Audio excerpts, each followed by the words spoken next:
Then in our industry, we got to think about regulators, FINRA, SEC, firm policies. All of this really matters.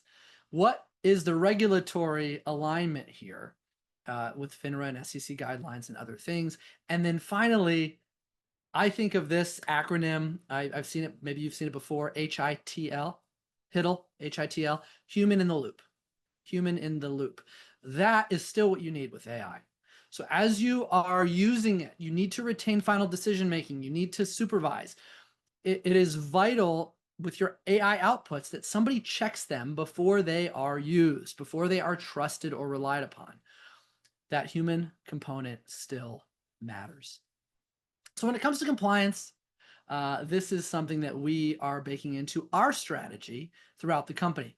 You'll see here on the left, there's a little quote from our Chief Product Officer, Brad Deloitte, my business partner, co-founder at Snappy Kraken. He said, everything we build at Snappy Kraken includes deep considerations around FINRA, SEC, TCPA, FCC, CCPA, and on. We will continue to introduce AI for our clients, but only when we can do so compliantly. This is our position. This should be your position at a firm if you're using AI. Now, along those lines, I have my first free gift for you, if you want it. If you don't want it, that's fine. We've got this really cool financial services trained AI content tool. It checks all of your content for compliance. Now, you'll be excited to know that we are working this directly into the Snappy Kraken system. So we'll automatically do this for our clients. But today we run all of our content through this. In addition to what our compliance experts do, this helps pave the way. And I'll be glad to give this to you. If you're using AI to develop your own content, you probably would benefit from having a copy of this. Would you like to see how it works? Let me just give you a quick example. So pull this up, screen share. All right, let's see. Screens, here we go. So check this out. So this is our financial services compliance marketing copy grader.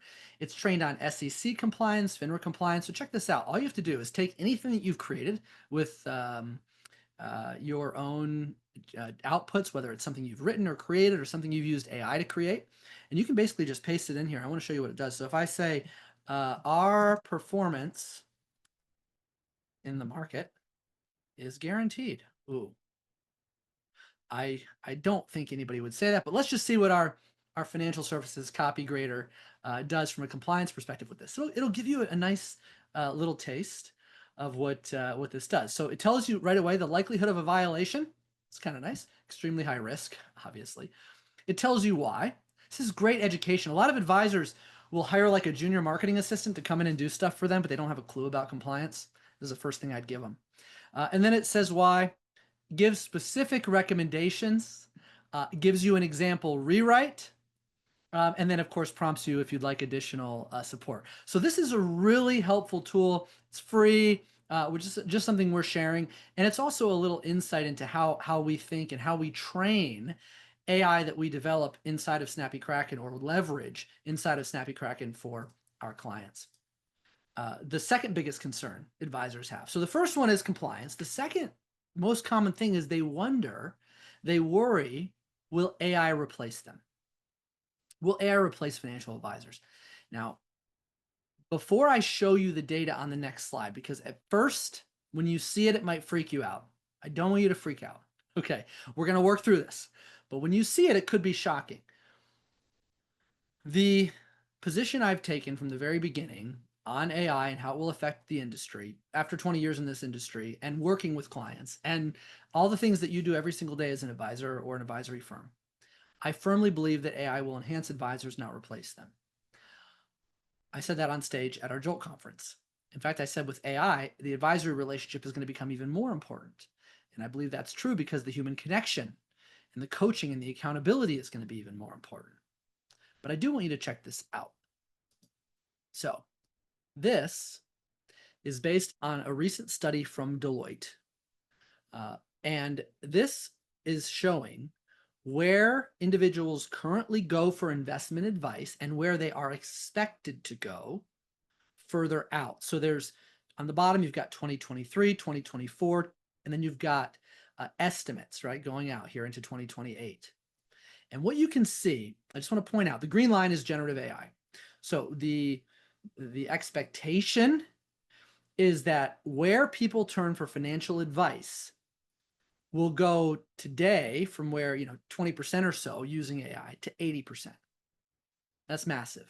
It's a massive dynamic shift. Next below that is friends and family, which don't you hate that? Like, well, my cousin told me I should buy this stock. You love those calls from your clients, right? My neighbor said I should buy Tesla right now. All right, so you've been getting those calls for years. Okay, so anyway, then you've got the financial advisors. Great. Glad we're on there next. But what's interesting and a little bit crazy from this research is if you actually look at that, it shows financial advisory advice being flat to down, slightly down. And then you've got everything else, banks, websites, blah, blah, blah. Here's the concept I want you to anchor on. If overall AI is going to be used for financial advice more, but as an advisor, you are going to be used flat generally. There's not going to be any change generally in the industry. That's the expectation. I'm not saying it's true or false. It's just that's what the research says. What happens if you hitch your wagon to the green line? That's where it's at. If you can use AI to take all the mundane tasks away from you, and if you can use AI to improve the client experience, if you can bring AI power to your clients while you work as an advisor, give them the best. Now they've got you, the coach, the consultant, the guide, the trusted relationship, the sage advice, the lighthouse in the storm. They've got you. They've also got the power of technology.